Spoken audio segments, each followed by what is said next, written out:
Halo, perkenalkan nama saya Desika Mantareningrum dengan NIM 0422361. Halo semuanya, selamat datang di sesi konseling gizi hari ini. Nah, kali ini kita akan membahas tentang masalah yang sering dialami oleh remaja loh. Apa itu? Yaitu masalah insomnia atau kurang tidur terkait penyakit asam lambung. Yuk, kita langsung mulai sesi bersama klien kita hari ini.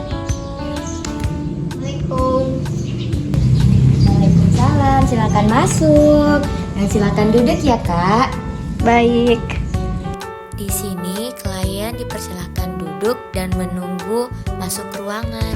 Halo Kak, selamat datang di sesi konseling kita hari ini. Perkenalkan, nama saya Desika Mantareningrum, merupakan konselor gizi kamu. Boleh aku tahu nama kakak siapa ya? Hai Kak, nama saya Agnes. Hai Kak Agnes, senang bertemu dengan kakak hari ini. Jadi, konseling gizi kita hari ini tuh bersifat privasi. Jadi, apa yang kakak ceritakan akan kami jaga kerahasiaannya. Iya Kak. Jadi tadi kamu sempat cerita ke admin ya kalau kamu tuh sudah susah mengalami tidur. Iya Kak, udah beberapa minggu ini aku sering banget susah tidur. Tidurnya biasa tuh jam 2 atau jam 3 malam, jam 3 pagi. Terus bangunnya siang banget. Rasanya tuh kayak capek terus. Wah, itu pasti cukup mengganggu kamu ya. Apalagi kalau kamu masih sekolah atau punya aktivitas di pagi harinya. Mengganggu banget Kak, aku jadi susah untuk fokus belajarnya. Baik. Kalau boleh tahu, biasanya kamu mulai tidur jam berapa ya? Dan bangunnya jam berapa? Biasanya sih saya tidur sekitar jam 2 pagi. Terus bangun itu jam 10 pagi atau jam 11 siang. Cukup jauh ya dari pola tidur yang ideal. Nah, sekarang aku mau tanya-tanya sedikit nih soal kebiasaan kamu sehari-harinya, terutama yang berkaitan sama makanan dan gaya hidup kamu. Boleh Kak? Yang pertama, dari pola makan dan kebiasaan kamu ya. Boleh Kak. Kamu biasanya sarapan pagi nggak nih? Jarang sih Kak, soalnya bangunnya udah telat. Terus kalau makan siang dan malamnya gimana? Makan siang tuh kadang jam 1 atau jam 2, terus malamnya sekitar jam 9 atau jam 10 malam. Oke, terus kamu suka ngemil tengah malam nggak? Iya Kak, aku suka ngemil pas nonton sebelum tidur. Kadang makan mie instan atau minum kopi susu. Nah, ini bisa jadi salah satu penyebab kamu susah tidur. Jadi, makanan dan minuman yang kamu konsumsi ini sebelum tidur, terutama yang tinggi gula dan mengandung kafein, bisa mengganggu hormon tidur kamu loh. Oh gitu ya Kak. Kamu tahu nggak, ada beberapa nutrisi yang ternyata bisa bantu tubuh kamu itu jadi lebih rileks dan tidur lebih nyenyak. Oh iya, apa saja itu Kak? Nah, contohnya itu makanan yang mengandung magnesium. Jadi, magnesium itu merupakan mineral penting yang dibutuhkan tubuh untuk menjalankan banyak fungsi vital. Ini termasuk dalam kelompok elektrolit dan berperan dalam lebih dari 300 reaksi biokimia di tubuh manusia. Seperti kacang almond, biji labu, atau pisang. Itu bisa bantu kamu relaksasi otot. Lalu makanan yang mengandung triptofan kayak susu hangat, ayam, atau oatmeal. Jadi bisa bantu produksi hormon serotonin yang bikin kamu lebih tenang dan ngantuk alami.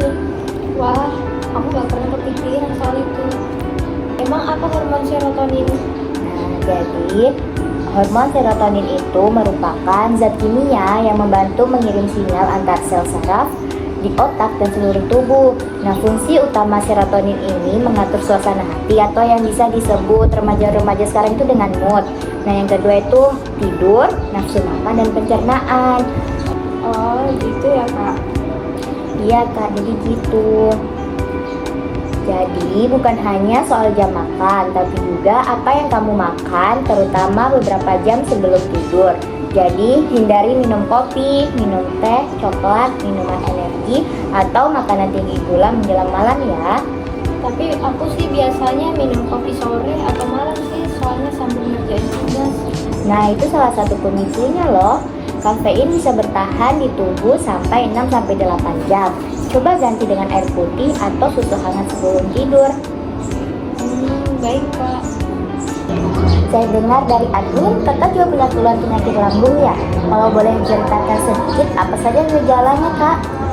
Mungkin karena gara-gara begadang terus stres itu lambung tuh kalau malam siang itu sering perih terus panas terus juga kadang kalau sudah makan itu mual. Dari cerita kakak ini, itu sangat mirip dengan penyakit GERD atau reflux asam lambung. Dan memang banyak orang dengan masalah lambung seperti ini mengalami insomnia atau tidur yang terganggu. Oh itu ya kak, saya pikir itu hanya karena saya sering begadang banyak pikiran aja. Terus hubungan pola tidur yang berantakan sama penyakit lambung itu berpengaruh banget ya? Muka itu berpengaruh banget. Yang pertama itu, kita lihat dulu hubungannya. Saat lambung kelebihan asam atau makanan belum tercerna dengan baik, bisa jadi terjadi tekanan naik ke kerongkongan. Apalagi kalau kita tidur setelah makan, itu yang sering bikin dada panas, tenggorokan gak nyaman, dan akhirnya jadi susah tidur. Wah gitu ya kak, pantesan aja. Jadi solusinya apa ya kak? Nah, jadi idealnya makan malam 3-4 jam sebelum tidur, supaya lambung kamu ini punya waktu mencerna dengan baik. Jadi kalau kakak tidur jam 10, usahakan makan malam terakhir jam 6 atau maksimal jam 7. Oh baik kak, saya akan mencatatnya.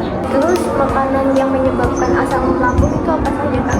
Dari pertanyaan kakak ini, jadi sekarang kita akan bahas dari segi gizi dulu ya. Ada beberapa makanan dan minuman yang bisa memicu asam lambung dan juga mengganggu pola tidur. Misalnya tuh kafein. Nah, kafein ini berada di kopi, teh, dan coklat. Yang kedua itu makanan pedas dan asam seperti sambal, acar, dan buah jeruk. Yang ketiga itu makanan berlemak tinggi seperti gorengan, santan, dan fast food. Dan yang terakhir itu ada di makanan berkarbonasi atau di minuman bersoda. Nah, pola makan yang tidak teratur ini bisa memicu masalah lambung dan akhirnya mempengaruhi kualitas tidur kakak loh.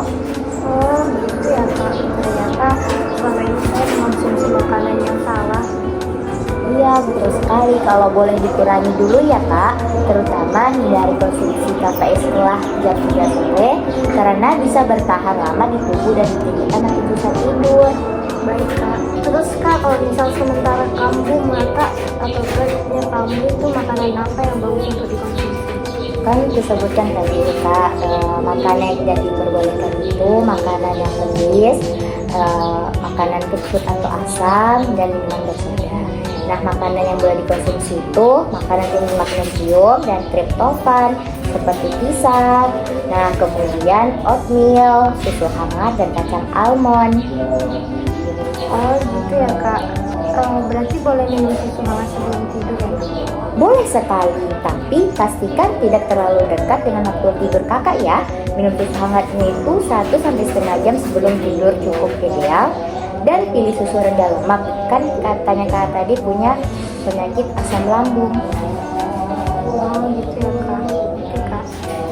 Nah, sekarang kakak bisa mencoba hal kecil untuk beberapa minggu ini. Yang pertama itu, coba tinggikan posisi kepala saat kakak tidur.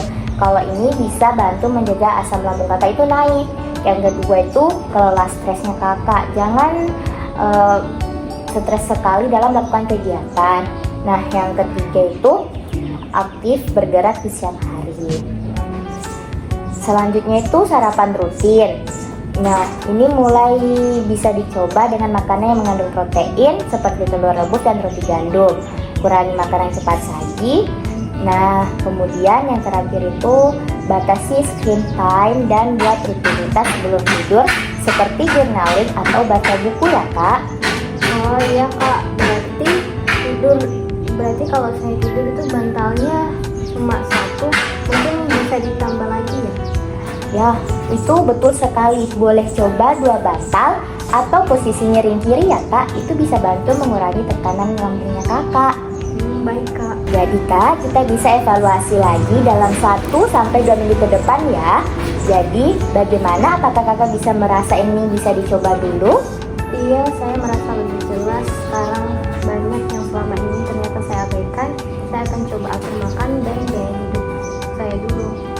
Bagus sekali tuh Kak. Saya juga akan bantu pantau perubahan Kakak ini. Nanti kalau perlu, kita bisa pertimbangkan tambahan suplemen, magnesium, atau konsultasi dengan dokter juga loh ya Kak. Tapi untuk awal ini kita fokus dari pola makan dulu ya, dan pola tidur Kakak diperbagusi. Siap, terima kasih banyak Kak. Sama-sama Kak, semoga tidurnya makin nyenyak dan nantinya membaik.